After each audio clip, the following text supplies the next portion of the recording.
नमस्कार साथियों, स्वागत करता हूं आपका अपने YouTube channel SP study point पर। आज हम आपके लिए लेकर आए हैं यूपी पुलिस से संबंधित कुछ महत्वपूर्ण प्रश्न जो पिछले वर्षों में पूछे गए हैं और 18 जून 2018 में ये प्रश्न पूछे गए थे। वही हम फर्स्ट पाली का प्रथम पाली का आपके साथ में डिस्कस करने वाले हैं कि हिंदी का पेपर कैसा आया था। आप उस पेपर को देखिएगा और अपने तैयारी को जांच लीजिएगा, उसी तरीके से आपको तैयारी करनी होगी। तो ज़्यादा समय ना लेते हुए हम चलते हैं आज के अपने मोटिवेशन कोट के साथ में। जीतूंगा मैं या खुद से वादा करो, जीतूंगा मैं या खुद से वादा करो, जितना सोचते हो कोशिश उससे भी ज्यादा करो, तकदीर भी रूठे पर हिम्मत ना टूटे, मजबूत इतना अपना इरादा करो। तो दोस्तों, जैसा कि आपका मोटिवेशन कोट है, आप सेम उसी को फॉलो कर सकते हैं कि कभी भी निराश ना हो। आप अपने तैयारी को निरंतर निरंतर प्रयास करते रहिए और आगे बढ़ते रहिए। चलते हैं आपके आज के पहले क्वेश्चन की तरफ और आपका पहला क्वेश्चन आपके स्क्रीन पर ये रहा। पहला क्वेश्चन है आपका, निम्न में से कौन सा शब्द पुल्लिंग शब्द है? तो आपके सामने चार ऑप्शन दिए गए हैं। वैसे मैं आपका ज्यादा समय न लेते हुए डायरेक्टली मैं आपको आंसर बता देना चाहता हूँ, और अगर आपको डिटेल्स में चाहिए तो आप हमें फॉलो कर सकते हैं। चैनल को लाइक शेयर सब्सक्राइब करना ना भूलें, आपको डिटेल्स में भी जानकारी मिल जाएगी। लेकिन हम आपका इसका पहले आंसर बता देता हूं कि इस क्वेश्चन का आंसर क्या है। तो ऑप्शन नंबर बी इसका है राष्ट्र। Option number B is the correct answer of this question. चलते हैं नेक्स्ट क्वेश्चन की तरफ, और नेक्स्ट क्वेश्चन है आपका, किस शब्द का प्रयोग सदा बहुवचन में होता है? तो आपको ये बताना होगा कि आप जो अपने जीवन में अपने दैनिक दिनचर्या में यूज करते हैं कुछ शब्द जो हमेशा बहुवचन में होते हैं, जैसे दर्शन हो गया, प्राण हो गया, आंसू हो गया। तो ये सारे शब्द जो आते हैं वो हमेशा बहुवचन में ही प्रयोग होते हैं। तो इसका ऑप्शन है लड़का, बी ऑप्शन घोड़ा, सी ऑप्शन प्राण और डी ऑप्शन वधु। तो इसका करेक्ट आंसर होगा ऑप्शन नंबर सी, प्राण। तो कौन सा ऑप्शन सही हो जाएगा इसका? ऑप्शन नंबर सी, प्राण। चलते हैं नेक्स्ट क्वेश्चन की तरफ, और नेक्स्ट क्वेश्चन है हमारा, ने किस कारक का चिन्ह है? ने कारक 8 प्रकार के होते हैं, आपको पता होगा। तो ने कारक का चिन्ह कौन सा है? ने किस कारक में आता है? ऑप्शन नंबर ए कर्ता, ऑप्शन नंबर बी कर्म, ऑप्शन नंबर सी करण और ऑप्शन नंबर डी संप्रदान। तो आपका पहला ऑप्शन होगा कर्ता। कर्ता ने कर्म को ऐसा करके आपने पढ़ा होगा, तो इस तरीके से आपको कारक जो चैप्टर है उसको भी तैयार करना होगा, और इसका करेक्ट आंसर होगा ऑप्शन नंबर ए कर्ता। चलते हैं नेक्स्ट क्वेश्चन की तरफ, और नेक्स्ट क्वेश्चन है हमारा आपकी स्क्रीन पर, निम्नलिखित में से सर्वनाम कौन सा है? तो आपके सामने चार ऑप्शन दिए गए हैं, जिसमें पहला ऑप्शन है घर, दूसरा ऑप्शन है आप, तीसरा ऑप्शन है पहाड़ और चौथा ऑप्शन है नदी। इनमें से आपको बताना है कि सर्वनाम कौन सा है इन शब्दों में से। तो आपको पता होगा सर्वनाम संज्ञा के स्थान पर प्रयुक्त होने वाले शब्द होते हैं। तो इसमें से संज्ञा के स्थान पर आप कौन से शब्द को यूज कर सकते हैं? तो ऑप्शन नंबर बी हो जाएगा इसका करेक्ट आंसर, आप। तो इसका कौन सा ऑप्शन हो जाएगा आपका? Option number B. चलते हैं नेक्स्ट क्वेश्चन की तरफ, और नेक्स्ट क्वेश्चन है आपका आपके स्क्रीन पर, निम्नलिखित में से विशेषण है, मतलब इसमें से आपको विशेषण बताना है कि इनमें से कौन सा शब्द आपका विशेषण आएगा। तो ऑप्शन नंबर ए है लंबाई, बी है बुढ़ापा, सी है समझ और डी है शांत। तो आपको बताना है दोस्तों कि कौन सा शब्द इसमें विशेषण के रूप में प्रयोग होता है। तो option number 5 sorry question number 5 का ऑप्शन नंबर होगा डी, विशेषण शांत होगा। विशेषण उसे कहते हैं जिसके सामने आप कोई शब्द यूज कर सकते हैं, जैसे शांत लड़का हुआ, शांत आदमी हुआ, तो इसके सामने आप कोई ना कोई शब्द यूज कर सकते हैं और उस संज्ञा या सर्वनाम शब्दों की विशेषता बताता है, उसी को हम विशेषण कहते हैं। तो ऑप्शन नंबर हो जाएगा इसका करेक्ट आंसर हो जाएगा option number D is the correct answer. चलते हैं नेक्स्ट क्वेश्चन की तरफ, और नेक्स्ट क्वेश्चन है हम चाहता है, प्रेरणार्थक क्रिया है। प्रेरणार्थक क्रिया किसे कहते हैं वो बताने हैं आपको। तो प्रेरणार्थक क्रिया किसे कहते हैं, जैसा कि आपको पता होगा कि आप किसी को फोर्स कर रहे हैं, खुद कर्ता क्रिया खुद ना करके किसी दूसरे के द्वारा कराया जाता है, उसको बोलते हैं प्रेरणार्थक क्रिया। तो इसमें से कौन सा शब्द हो जाएगा? ऑप्शन ए नग्नता, ऑप्शन बी बोलना, ऑप्शन सी सुनाना और ऑप्शन डी ये हो जाएगा आपका कहना। तो इसमें से प्रेरणार्थक क्रिया कौन सी हो जाएगी? ऑप्शन नंबर सी सुनाना। चलते हैं नेक्स्ट क्वेश्चन की तरफ, और नेक्स्ट क्वेश्चन है आपका आपके स्क्रीन पर, लड़के ने पुस्तक पढ़ी वाक्य में काल है। आपको काल संबंधित प्रश्न आए हैं इसमें, और आपके सामने ऑप्शन चार दिए गए हैं। ऑप्शन नंबर ए सामान्य वर्तमान, ऑप्शन नंबर बी पूर्ण वर्तमान, ऑप्शन नंबर सी संदिग्ध वर्तमान, ऑप्शन नंबर डी संभाव्य वर्तमान। तो इसमें से कौन सा आंसर आपका करेक्ट हो जाएगा? तो option number B is the correct answer of this question. तो पूर्ण वर्तमान पढ़ी है, तो आपको समझ में आ रहा होगा कि इससे संबंधित भी प्रश्न आपको पूछे जा रहे हैं, तो इस चैप्टर को भी आपको कंप्लीट करना होगा। चलते हैं नेक्स्ट क्वेश्चन की तरफ, और आपका नेक्स्ट क्वेश्चन है आपकी स्क्रीन पर, निम्नलिखित में से तद्भव शब्द कौन सा है? आपका ऑप्शन है ए अचरज, बी अंधकार, सी अंगरक्षक और ऑप्शन नंबर डी आशा। इनमें से कौन सा शब्द तद्भव है? तद्भव और तत्सम का प्रश्न भी आता है, तो आपको इन चैप्टर्स को भी अच्छे से तैयार करके जाना है। तद्भव होता है कि जो शब्द संस्कृत से परिवर्तित होकर के हम अपने शब्दों में उसे यूज कर लिए हैं उन्हें हम तद्भव कहते हैं, और तत्सम होता है, तत्सम उसे कहते हैं जो संस्कृत से आकर के ज्यों का त्यों बने रह गया है और हम उसी को यूज कर रहे हैं, उसे हम तत्सम कहते हैं। तो आपका इस क्वेश्चन का आंसर हो जाएगा option number A is the correct answer. 8वें नंबर का आपका ऑप्शन नंबर हो जाएगा ए, अचरज। अचरज है तद्भव। नेक्स्ट क्वेश्चन, शीत का विलोम। शीत का विलोम कौन सा है? ऑप्शन नंबर ए ठंड, ऑप्शन नंबर बी गीत, ऑप्शन नंबर सी कृष्ण, ऑप्शन नंबर डी उष्ण। तो शीत का विलोम कौन सा हो जाएगा? आप सभी को पता होगा इसका आंसर, तो वैसे इसका ऑप्शन नंबर होगा D. Option number D is the correct answer, उष्ण। उष्ण इसका करेक्ट आंसर है। चलते हैं नेक्स्ट क्वेश्चन। क्या कह रहा है दोस्तों? कर का अर्थ नहीं होता है। कर शब्द का अर्थ कौन कौन सा नहीं होता है? इसमें से आपको 3 शब्द दिए गए हैं जो कि कर का अर्थ होगा, और इसमें से एक शब्द कर का अर्थ नहीं होगा, वही आपको बताना है। तो कर का अर्थ कौन सा होगा? ऑप्शन नंबर ए सूर्य, ऑप्शन नंबर डी हाथ, और ऑप्शन नंबर सी किरण, ऑप्शन नंबर डी टैक्स। तो कर का अर्थ कौन सा नहीं होता इसमें से? कर का अर्थ होता है हाथ, होता है किरण हो जाता है, टैक्स हो जाता है, लेकिन सूर्य नहीं होगा। Option number A is the correct answer of this question.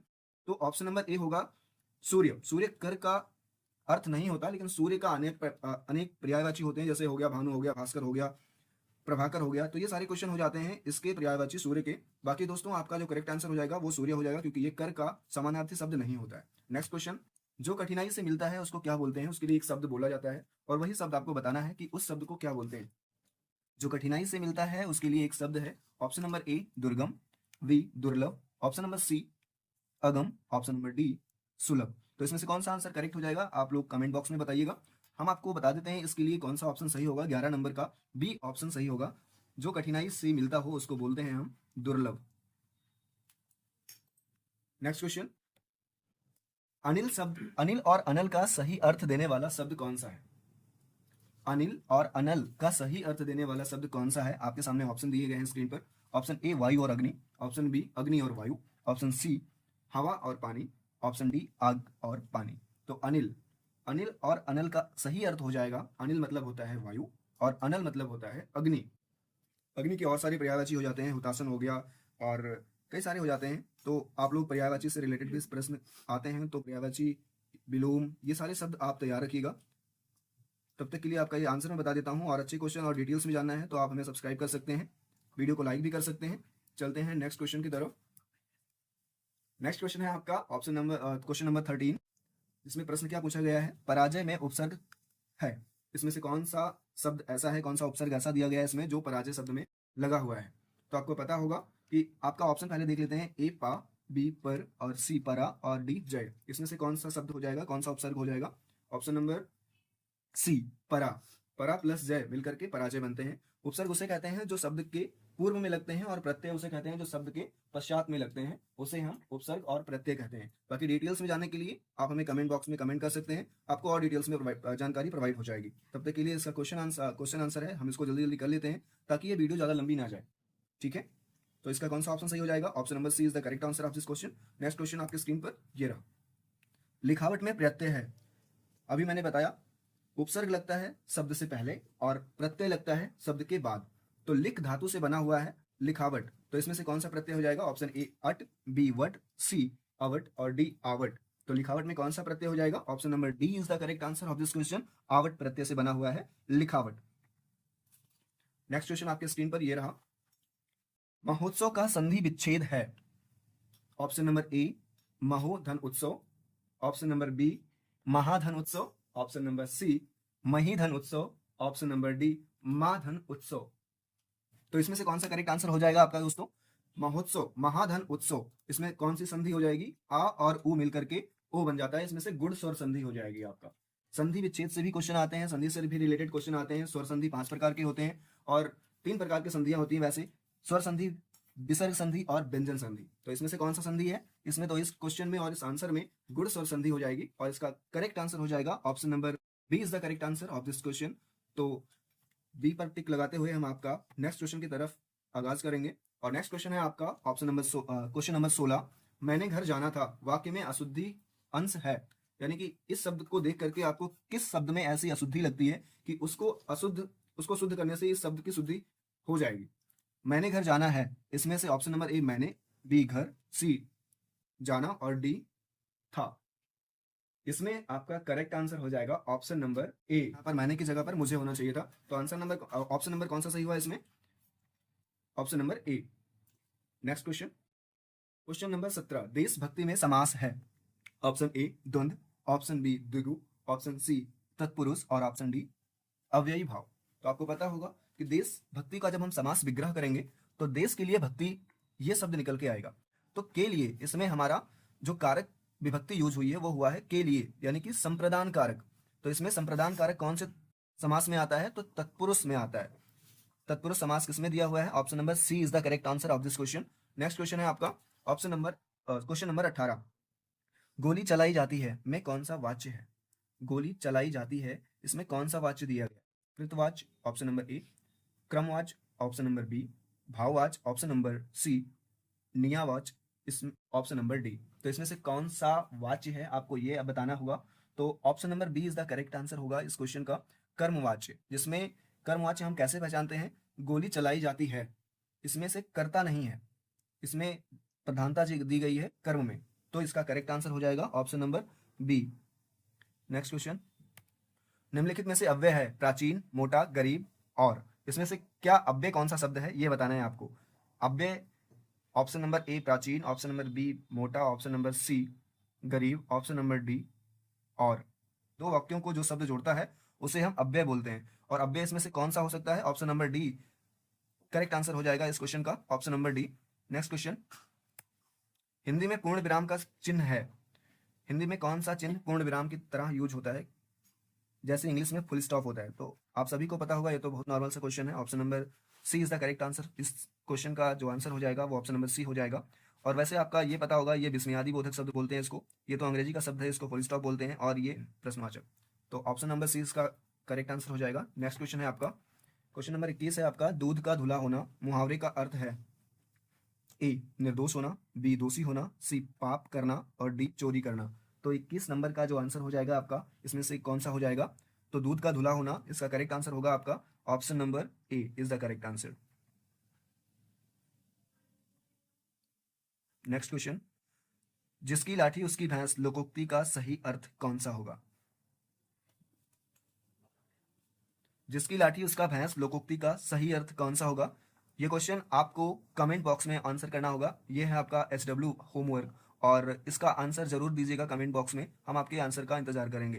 Next question पर चलते हैं, क्वेश्चन नंबर 23, वे रस का स्थायी भाव कौन सा होगा? ऑप्शन नंबर ए क्रोध, ऑप्शन नंबर बी भय, ऑप्शन नंबर सी विस्मय, ऑप्शन नंबर डी उत्साह। ये रस का अस्थायी भाव उत्साह, जैसा कि और भी ऑप्शन इसमें दिए गए हैं अस्थायी भाव से रिलेटेड, तो क्रोध होगा, भय होगा, या विस्मय होगा, या उत्साह होगा। तो वीर का अस्थायी भाव हो जाता है उत्साह, लेकिन 3 ऑप्शन और दिए गए हैं तो इनका हम बता देते हैं आपको कि अस्थायी भाव कौन सा होगा। और क्रोध हो जाएगा आपका रौद्र रस का स्थायी भाव, और भय हो जाएगा भयानक रस का स्थायी भाव, और विस्मय हो जाएगा आपका अद्भुत रस का स्थायी भाव। तो ऑप्शन नंबर डी इसका करेक्ट आंसर हो जाएगा, और भी तीनों का मैंने आपको बता दिया है। नेक्स्ट क्वेश्चन हो जाएगा आपका 24 नंबर क्वेश्चन, दोहा के प्रथम चरण में कितनी मात्राएं होती हैं? दोहा के प्रथम चरण में कितनी मात्राएं होती हैं? तो यही आपसे पूछा गया है। दोहा के आपको पता होगा कि आपका जो दोहा होता है उसके प्रथम और तृतीय चरण में 13-13 मात्राएं पाई जाती हैं, और दूसरे और चौथे में 11-11 मात्राएं पाई जाती हैं। तो आपका करेक्ट आंसर हो जाएगा option number C is the correct answer of this question. 13-13 मात्राएं होती हैं प्रथम और तृतीय चरण में। तो 24 नंबर क्वेश्चन का आंसर हो जाएगा आपका option number C. Next question हो जाएगा आपका 25 नंबर क्वेश्चन है, निम्नलिखित में से कौन सा शब्दालंकार है? अलंकार, शब्दा और अर्था दो होते हैं, जिसमें आपका पूछा गया है शब्दा अलंकार इसमें से कौन सा है? ऑप्शन नंबर ए उपमा, ऑप्शन नंबर बी रूपक, ऑप्शन नंबर सी उत्प्रेक्षा, और ऑप्शन नंबर डी हो जाएगा आपका यमक अलंकार। इसमें से कौन सा शब्दा अलंकार है? 25 नंबर का आंसर हो जाएगा आपका ऑप्शन नंबर डी यमक अलंकार। नेक्स्ट क्वेश्चन आपका स्क्रीन पर है, ऑप्शन देख करके बताइएगा। 26 नंबर क्वेश्चन है आपके स्क्रीन पर, निम्न में से तालव्य ध्वनि कौन सी है? जो तालु से ध्वनि उत्पन्न होती है, उच्चरित होती है, उनको बताना है आपको कि तालव्य ध्वनि कौन सी है इसमें से। ऑप्शन नंबर ए टा, बी पा, सी तालव्य सा और डी का। तो जैसा कि मैंने आपको बताया कि जो ये मैंने तालव्य सा बताया वही है तालव्य से। सा तालव्य सा से उत्पन्न होने वाली और सारी ध्वनियां हैं, मैं आपको वो भी बताना चाहूंगा, लेकिन समय का अभाव है तो हम ज़्यादा डिटेल्स में ना जाते हुए आपको मैं करेक्ट आंसर बता देता हूँ इस क्वेश्चन का, ऑप्शन नंबर सी। और नेक्स्ट क्वेश्चन आपके स्क्रीन पर ये रहा। 27 नंबर क्वेश्चन है, निम्न में से कौन सा वर्ण अघोष है? अघोष और सघोष इस तरीके से भी क्वेश्चन आपके पूछे जाते हैं आपके परीक्षाओं में, तो इनको भी तैयार कर लीजिएगा। अघोष इसमें से पूछा गया है का, गा, जा और फा। तो इसमें से कौन सा आंसर हो जाएगा आपका? 27 नंबर क्वेश्चन का आंसर हो जाएगा ऑप्शन नंबर 1 का।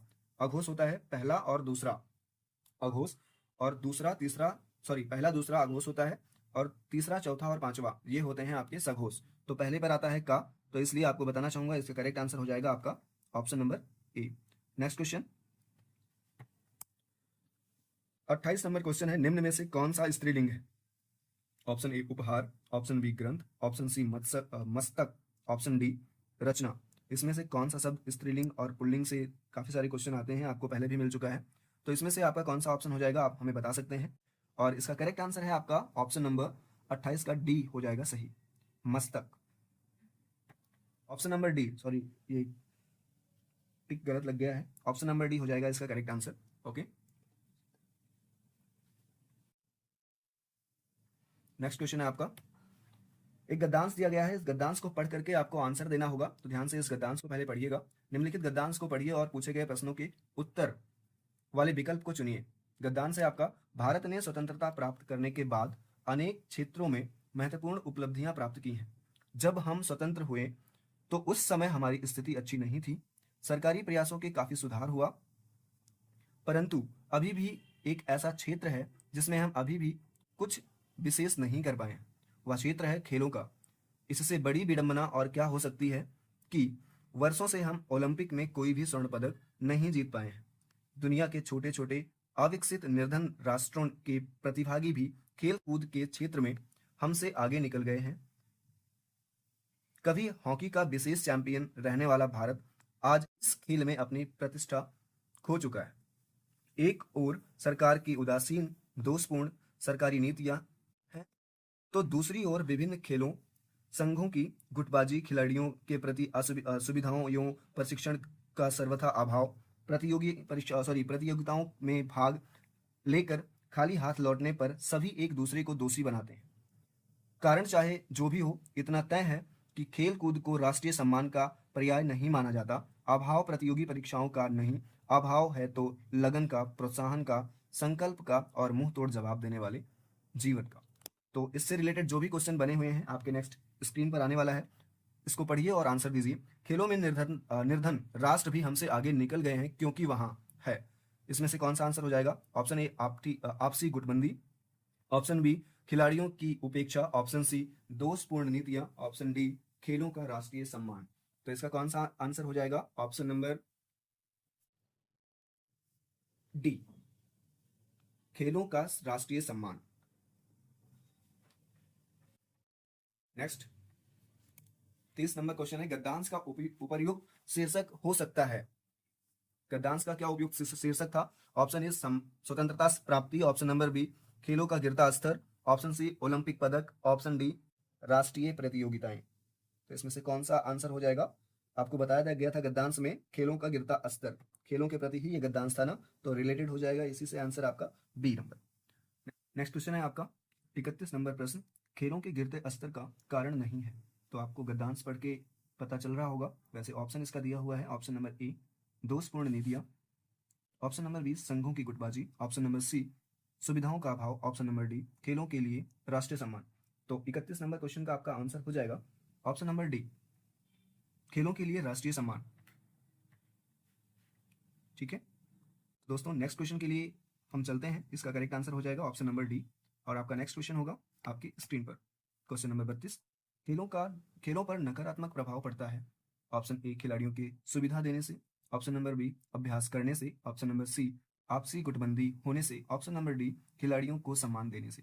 इसमें से कौन सा ऑप्शन हो जाएगा? आप लोग गद्यांश पढ़ चुके होंगे तो आपको आंसर पता होगा इसका। ऑप्शन क्वेश्चन 32 का आंसर हो जाएगा ऑप्शन नंबर सी आपसी गुटबंदी होने से। नेक्स्ट क्वेश्चन है आपका आपकी स्क्रीन पर, गद्यांश के अनुसार राष्ट्र की उपलब्धियों में नहीं है। इसमें से राष्ट्र की उपलब्धि में क्या नहीं है ये आपको बताना है।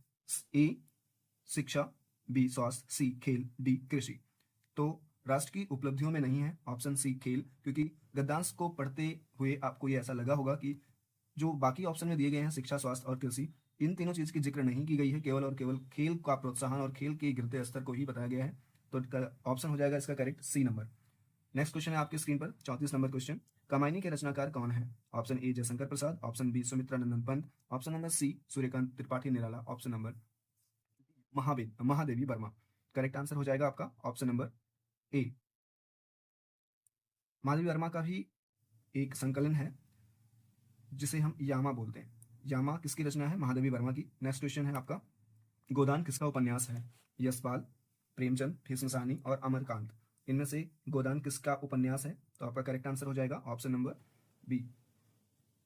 नेक्स्ट, बीजक किसकी रचनाओं का संग्रह है? ए कबीर, बी जायसी, सी सूरदास, डी तुलसीदास। तो बीजक किनकी रचनाओं का संग्रह है? तो ये बीजक है आपका कबीर जी, ऑप्शन नंबर ए। साखी, सबद, रामायणी, इन तीनों रचनाओं का संग्रह किया गया है बीजक में, जिसको धर्मदास ने किया था, कबीरदास के शिष्य थे। और कबीरदास के गुरु कौन है? इसका जवाब आप कमेंट बॉक्स में दे सकते हैं। नेक्स्ट क्वेश्चन आपके स्क्रीन पर है, अंधेर नगरी नाटक के रचयिता कौन है? जयशंकर प्रसाद, मोहन राकेश, भारतेंदु हरिश्चंद्र या भीष्म साहनी। भीष्म साहनी की एक रचना हो जाती है जिसका नाम होगा, काफी ज्यादा फेमस रचना है, तमस। और अंधेर नगरी हो जाता है आपका correct answer option number C, Bharatendu Harishchandra. बाकी आंसू, लहर, झरना, ये सारी जो हो जाती हैं वो जयशंकर प्रसाद की जाती हैं। नेक्स्ट क्वेश्चन है आपका, thank you so much guys, इतने ही क्वेश्चन थे। 37 नंबर क्वेश्चन आपके आए थे, 37 क्वेश्चन टोटल। 18 जून 2018 को जो पेपर हुआ था, पहली पाली में हुई थी, यूपी पुलिस का जो पेपर हुआ था, उसमें ये सारे क्वेश्चन आए थे। नेक्स्ट वीडियो में मिलते हैं, तब तक के लिए लेते हैं विदा। Thank you so much. Channel को लाइक शेयर सब्सक्राइब करना ना भूलें। थैंक यू, जय हिंद।